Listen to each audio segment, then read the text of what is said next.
हमारे बीच में हिंदी के शोधकर्ता, हमारे रायबरेली की पहचान, यानी हिंदी साहित्य को एक रूप देने वाले, एक रंग देने वाले हमारे बीच में गुरुजी, आदरणीय प्राध्यापक विनोद गांधी के आप रहे हैं। संतलाल गुरुजी, नाम लेने में हमें भी सचुक हो रहा है, लेकिन हम आपको आमंत्रित करते हैं।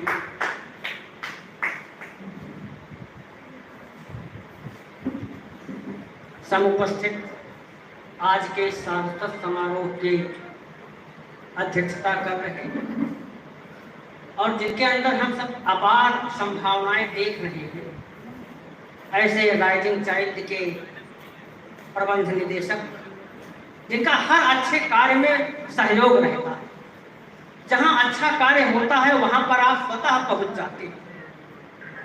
आप बड़े ऊर्जावान व्यक्तित्व के धनी हैं। आदरणीय श्री अरविंद श्रीवास्तव, मुख्य अतिथि के रूप में जिनकी आज उपस्थिति हुई है, जो रायबरेली के नाम को अंतरराष्ट्रीय क्षितिज पर चमका रही है, जो रायबरेली की माटी की उपज है, ऐसे अंतरराष्ट्रीय शायरा तारा इकबाल जी, जिनको हम सब लोग हमेशा रेडियो पर सुनते हैं, आज उनको हम सब साक्षात उनका तो हो रहा है, हम लोग साक्षात देख रहे हैं उनको। ऐसे आगे श्री अंकुर तिवारी जी, बड़ी मनमोहक आवाज है। अभी आप जब इन्हें सुनेंगे तो आपको लगेगा कि आप बहुत अच्छा बोलते हैं, बहुत अच्छी आवाज में बोलते हैं। मैं तो इनके लिए यही कहता हूँ कि इतनी सुंदर आवाज कहाँ से लाओगे, ताजमहल बनवा लोगे, मुमताज कहाँ से लाओगे। और उनके पास में बैठे हुए हैं श्री वरुण मिश्र जी।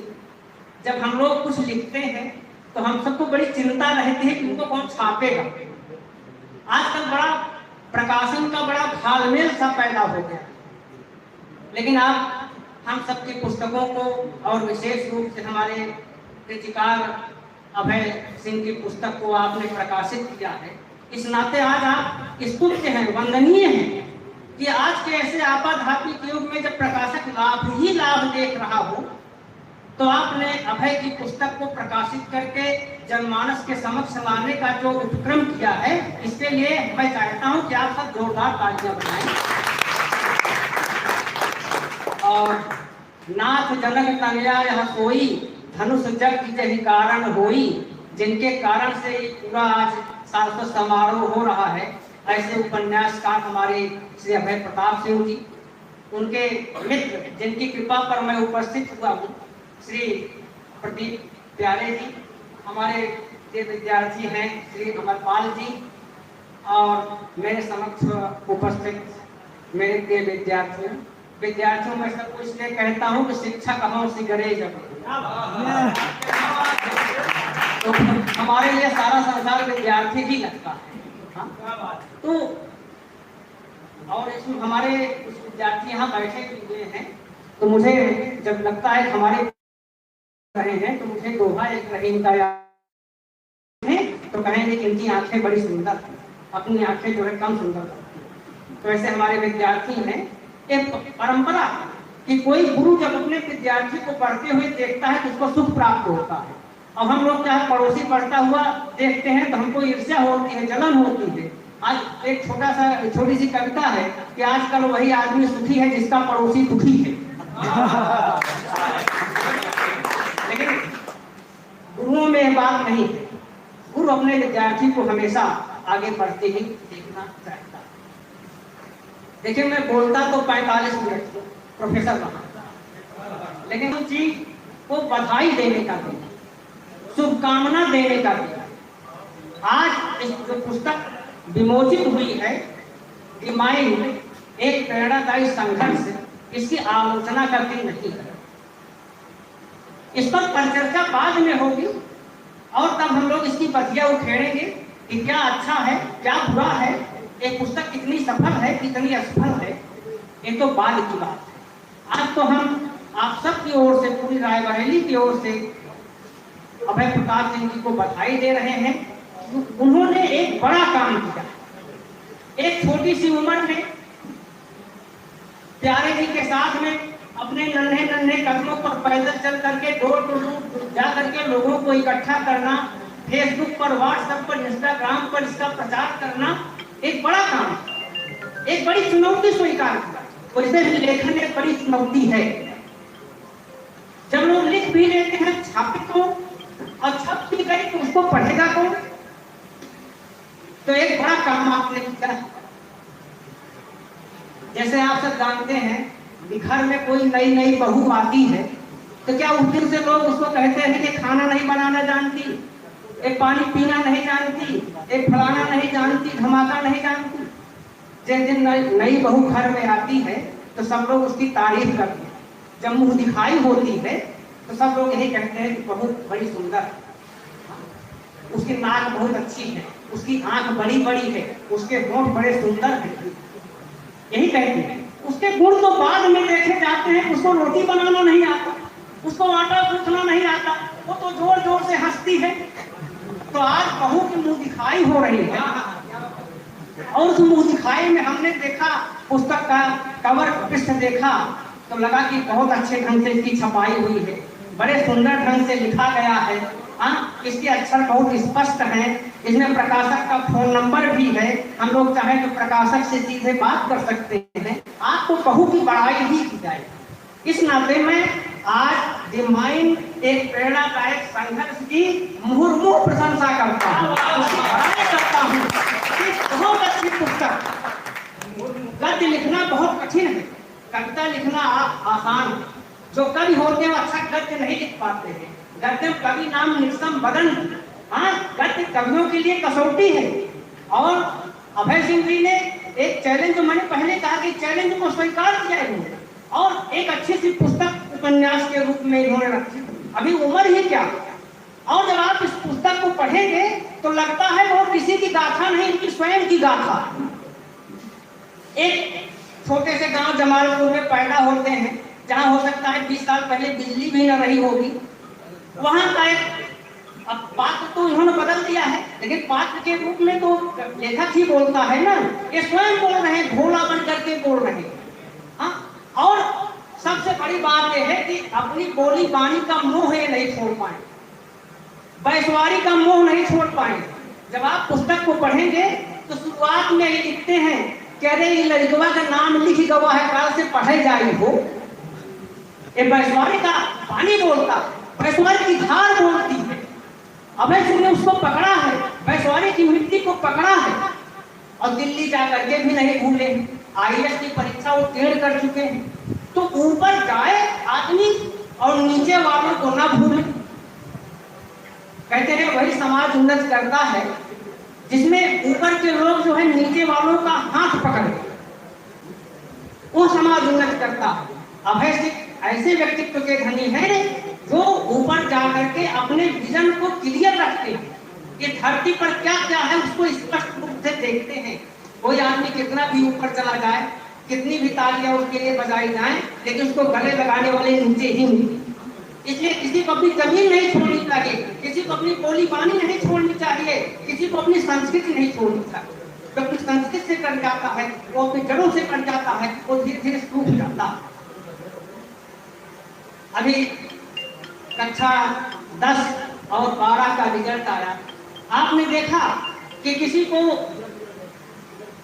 98.4% नंबर मिले हैं, किसी को 96 पॉइंट मिले हैं, किसी को 92 पॉइंट मिले हैं। और ऐसे भी बच्चे बोलिए, थोड़ा सा सुन लीजिए सर थोड़ा सा। किसी को 90% नंबर, कुछ बच्चे ऐसे हैं जिनको 75% मिले, 70% ही मिले। और आपस में चर्चा होती है, प्रतिस्पर्धा की बात होती है। हम मनुष्य हैं, प्रतिस्पर्धा करें, लेकिन हम 75% पाने वाले को हतोत्साहित करें और 98.4 पाने वाले को इनाम दें। ये हमारी मानवीय वृत्ति तो हो सकती है, लेकिन 75% पाने वाले के लिए भी हमको सोचना चाहिए कि वो 75% नंबर क्यों पाया। ध्यान में रखना चाहिए। यहाँ पर तमाम विद्यार्थी बैठे हुए हैं, मैं उनके लिए बता रहा हूँ कि आपने हाई स्कूल में, इंटर में 75% नंबर पाए तो कोई अपराध नहीं किया। पहले राउंड में आप पीछे हैं, लेकिन आपको अंतिम राउंड में पहले स्थान पर आना, इस बात को ध्यान में रखना चाहिए। पहले राउंड का महत्व नहीं होता। चुनौती स्वीकार करिए और आगे बढ़िए। सफलता जो है वो एक वृक्ष की छाया की तरह है। पेड़ वहां पर है, छाया वहां पर है, और सफलता आपका इंतजार कर रही है, छाया आपका इंतजार कर रही है। बस आपको पेड़ तक पहुंचना, छाया तो आपका इंतजार कर रही है। आप सबने, चलो कुछ उदाहरण हम दे देते हैं कि जिसने संघर्ष किया उसको कामयाबी कहां तक मिली। आप सब जानते हैं, जब सन 87 में ओलंपिक हुआ था इटली में, तो हमारे यहाँ एक धावक होते थे कश्मीरा सिंह। पहले राउंड में वो 40 धावकों के आगे थे, लेकिन जब अंतिम राउंड हुआ तो कश्मीरा सिंह सबसे पीछे चले गए और सोमालिया का एक धावक जो है फर्स्ट आया, और कश्मीरा सिंह जो है गुम हो गए। तो पहले राउंड में आप फर्स्ट आ गए, 98.4% नंबर तो ले लिया, लेकिन अंतिम राउंड में आप पीछे चले जा रहे हैं तो आपकी सफलता नहीं आती जाएगी। आपको अंतिम राउंड में फर्स्ट आना है। Failure is the first. जो फेल होता है वो असफलता जो है बार बार उस बच्चे को पिंच करती है कि अब भी तो गुफा के अंदर जाके छिप गया। वहां देखता है कि एक चींटी जो है 32 बार ऊपर चढ़ी और नीचे गिरी, 32 बार ऊपर चढ़ी और नीचे गिरी, और 33 बार हो गए। तो मैंने आपको कश्मीरा सिंह का उदाहरण दे रहा था। और आपको मैं बताऊं संघर्ष की कहानी में, आप अमिताभ बच्चन का नाम जानते होंगे। आरजे के अंकुर तिवारी साहब बैठे हुए हैं। ऑल इंडिया रेडियो में उनकी भारी आवाज के कारण उनको रिजेक्ट कर दिया, कई बार रिजेक्ट कर दिया, और वही अमिताभ बच्चन संघर्ष करते करते बॉलीवुड के सांसद बन गए। आप धीरूभाई अंबानी को जानते हैं, जो पेट्रोल पंप पर 300 रुपए में तेल बेचते थे। आप धीरूभाई अंबानी का आप कारोबार देखिए, उनके बच्चों का कारोबार देखिए। हैरी पीटर्स, जिनकी हम किताबें पढ़ते हैं, प्रकाशकों ने उनकी किताब को 12 बार रिजेक्ट किया, हम आपकी किताब नहीं छापेंगे, और आज हर सफल बच्चा हैरी पीटर्स को पढ़ता। ऐसे अनेक उदाहरण हमारे समाज में पड़े हुए हैं, जिनको हम ले सकते हैं कि पहले असफलता मिली, बाद में उनको सफलता मिली। एक प्रेरणादायी संघर्ष में जो पूरा है इसी प्रकार का संघर्ष करता। और वहां पढ़ने जाता है तो पहले जमाने में आप जानते हैं गुरु जी बहुत मारा पीटा करते थे, मुर्गा बना देते थे। गुरु जी का एक सिद्धांत होता था, विद्या आवे खम खम, यानी जब तक खम खम कुटाई नहीं होगी तब तक विद्या नहीं आएगी। ऐसा गुरुओं का मानना था। कहते थे मुर्गा बनाने से जो है एक प्रेशर कान पर पड़ता है तो बुद्धि तीव्र हो जाती है, इसलिए गुरु जी लोग मुर्गा बना देते थे। हालांकि व्यवस्थाएं खत्म हो चुकी है, लेकिन भोला को मुर्गा भी बनाया जाता है। गुरु जी उसको पीटते भी हैं, और अभय प्रताप में लिखते हैं गुरु जी अपनी पत्नी से झगड़ा करते थे और उसकी खींच जोकर आकर के बच्चों पर उतारते थे। ऐसे ऐसे मास्टर हमारे यहाँ बड़े, बताइए। वही भोला एक सिक्योरिटी गार्ड की नौकरी करता है, प्राइवेट बीए करता है, एमए करता है, टंकर सीखता है। आपको अंधेरे में तीर चलाना है, जो लग जाए उसको ग्रहण कर लेना। वो टंकर सीखता है, टाइपिंग सीखता है, वो विदेशी भाषा सीखता है। आप कहेंगे नहीं मुझे तो आईएएस बनता है, जो है टाइपिंग तो सीखे, हो सकता है टाइपिंग ही आपको काम दे जाए। इसलिए जो चीज सामने मिले उसको सीख लीजिए, कोई डिग्री बेकार नहीं जाती। भोला का चरित्र जो है एक जुझारू चरित्र है कि गरीबी में पैदा होकर, जिसके पास खाने को नहीं, दीपावली में पटाखा लगाने को नहीं, खील नहीं, बतासा नहीं है, उसका बाप आता है तो चावल मांग के पड़ोस से ले आता है, तब उसके यहाँ खाना बनता है। ऐसी परिस्थितियों में भोला आईएएस बन जाता है। अब आपको तो भगवान ने सब चीजें दिया हुआ है। हाँ, बटन दबाया बिजली हाजिर हो गई, मम्मी से खाना के लिए कहा तो खाना नाश्ता हाजिर हो गया, अच्छे अच्छे कपड़े हाजिर हो गए। आप कौन सा संघर्ष कर रहे? आप पढ़ ही नहीं रहे। आप पढ़िए तो, आप पढ़ते ही नहीं। एक समय था जब लालटेन की झिबड़ी में सब लोग पढ़े हुए हैं, जानते होंगे। लालटेन लालटेन जला के पढ़े और आईएएस बन गए, प्राइमरी के पढ़े हुए आईएएस बन गए। आज वो पब्लिक स्कूल में पढ़ रहे हैं और बड़े बड़े इंटरनेशनल स्कूल्स में पढ़ रहे हैं और फिर भी कुछ नहीं कर पा रहे हैं। ये संघर्ष है, भोला ये संघर्ष करता है। और भोला के साथ, भोला जब संघर्ष करता है तो मैंने कहा कि अपने नीचे वालों को नहीं भूलना चाहिए, भोला अपने भाइयों को भी पढ़ाता है। भोला का एक मित्र है मनोज, भोला पढ़ाकू है, मनोज पढ़ाकू नहीं है, लेकिन दोनों में मित्रता है। इस उपन्यास में भी बताया गया है कि विपरीत विचारों वाले लोगों में भी मित्रता हो सकती है। विपरीत विचार है, भोला पढ़ाकू है और मनोज पढ़ाकू नहीं, उसी में एक पात्र छोटू भी है, वो भी आता है। तो कुल मिलाकर कहने का यह अच्छा है कि डिवाइन प्रेरणादायी संघर्ष हमारे अंदर एक जज्बा पैदा करता है, हमारे अंदर कुछ कर गुजरने का भाव पैदा करता है। और जब ये भाव पैदा होता है, उद्देश्य अपना सामने रखिए, हमको क्या बनना है। हर व्यक्ति कलेक्टर नहीं बन सकता, हर व्यक्ति डिप्टी कलेक्टर नहीं बन सकता, हर व्यक्ति कप्तान नहीं बन सकता, हर लड़की दरोगा नहीं बन सकती है, लेकिन हर लड़की या लड़का कुछ ना कुछ कर सकता है। हर लड़की या लड़के को अपना उद्देश्य अपने सामने रखना चाहिए। हेलो, जैसे हम इतना तेज बोलेंगे सुनाई पड़ेगा। जैसे अर्जुन का वो आप वाकया जानते हैं कि सब राजकुमारों को ले गए और एक चिड़िया बना करके पेड़ पर रख दिया और कहा कि इस चिड़िया की आंख पर निशाना लगाना है। दुर्योधन को बुलाया, दुर्योधन से पूछा तुम्हें क्या क्या दिखाई पड़ रहा है। दुर्योधन चापलूस आदमी थे, बोले गुरुजी की प्रशंसा नहीं करूंगा 0 नंबर हो जाएगा। गुरुजी आपका चरण दिखाई पड़ रहा है, पेड़ पौधे दिखाई पड़ रहे हैं, राजकुमार सारे दिखाई पड़ रहे हैं। गुरुजी ने उनको हटा दिया। ऐसे निष्णांत ने राजकुमारों को बुलाया और सबने गुरुजी की चापलूसी की, सबको हटा दिया। अर्जुन आए, अर्जुन से कहा बाण संधान करो, बाण संधान किया। बोले क्या दिखाई पड़ रहा है। उन्होंने कहा हेलो हेलो हेलो,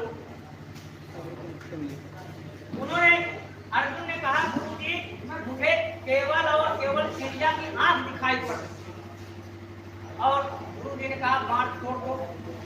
ऐसे आपका जो लक्ष्य हो जीवन का, आपको कुछ न दिखाई पड़े, पिक्चर, सिनेमा, व्हाट्सएप, इंस्टाग्राम, ये सब कुछ न दिखाई पड़े, केवल आपका लक्ष्य दिखाई पड़ना चाहिए।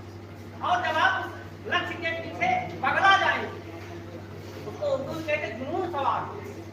जब जुनून सवार हो जाएगा तो फिर आपको सफलता जो है आपके कदम हो जाएगी। जब मैं भोला की गरीबी को पढ़ता हूँ तो मुझे प्रेमचंद की कहानी याद आ जाती है, हामिद, जिसमें वो चिमटा खरीदने के लिए 3 पैसे है, उसके पास में ईदगाह जाता है और ये नहीं समझ पाता है कि मैं क्या करूं। तो बच्चों, और अधिक समय नहीं दूंगा, वैसे भी मैं ज्यादा बोल रहा हूँ। बस ये है कि इस पुस्तक के माध्यम से, एक पुस्तक जब आपको आप लोग पढ़ेंगे तो आपकी आंखें खुले, आपको नई रोशनी मिलेगी, आपके गुणों में निखार होगा। और मैं दिनकर की इसी पंक्ति के साथ अपनी बात समाप्त कर रहा हूँ कि गुण बड़े एक से एक प्रखर हैं छिपे मानव के अंदर, जैसे मेहंदी में लाली हो, वर्षा की उजाली हो, बत्ती जो नहीं जलाएगा